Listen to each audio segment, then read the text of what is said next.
In the city of Southampton, there's no venue quite as renowned as the Guildhall.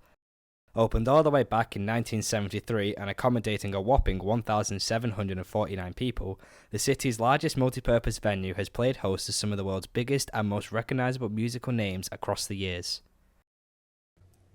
However, for all its perks, there's one thing that has consistently plagued the Guildhall throughout its time as a concert host: poor live sound. It's a common complaint amongst gig goers. At the beginning of Charlie Simpson, it was a bit fucked, to be honest, wasn't it? Yeah, I just saw Deaf Manor at the Guildhall.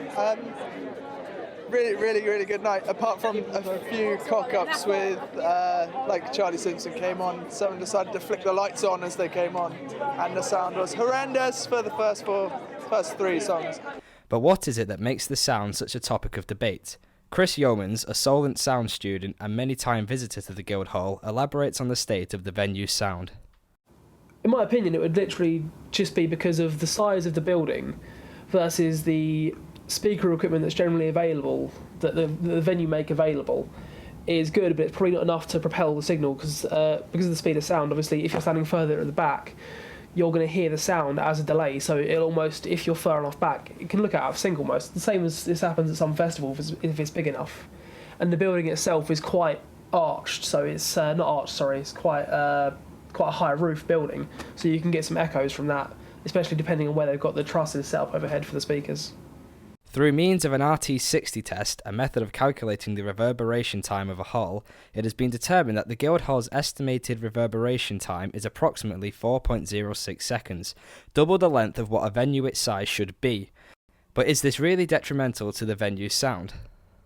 In terms of when you're there at a gig, because of the general overall noise, crowds singing, making their own noise, that kind of thing, and with the general press of bodies, it tends to absorb any bad connotations from the sound. So generally it's not too bad. I mean, obviously there are better places in the world to listen to music, but for what you're going there for, it's never been massively negatively affected by it. Recently, Southampton Guildhall entered a partnership with O2, joining a host of other venues. Councillor Matt Tucker believes that the merger with O2 will economically benefit the city and its culture. Well, it's a decision that we technically haven't made, so it's a commercial decision between Live Nation and O2. In terms of the actual change itself, we've received some criticism from select members of the community, mainly sort of older heritage groups who think that we're sort of defiling the building by sort of rebranding it. But unfortunately, it's a commercial decision we're not part of, but we do benefit from in terms of extra visitors to the city. So actually, the economy benefits, and we as a city are entitled to keep half our business rate. So it's very important that we now get more people to come into Southampton and spend money here. With the O2 sponsorship opening up doors for the venue in terms of finance, are the people of Southampton hopeful that the venue's sound quality will get better? It seems to be advertised more, but I think it was always remained just a Guildhall in Southampton, just like a small venue for everyone to go to. Now it's O2, they should bump up the sound system. I don't think they can improve it that much though, because it is still a massive room, so there's not a lot you can do unless you put speakers on the roof.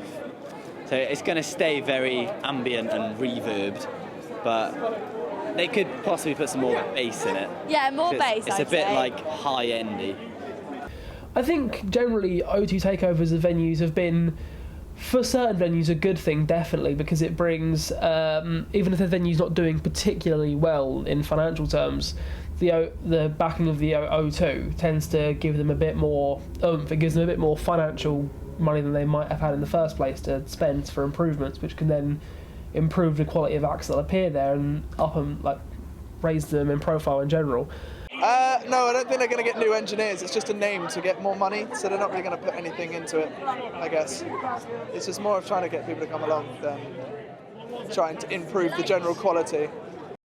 It is unclear at the time as to whether the O2 partnership will bring concrete sound improvements to Southampton's most beloved large venue, but for now, only time will tell what will happen to the sound at Southampton Guildhall.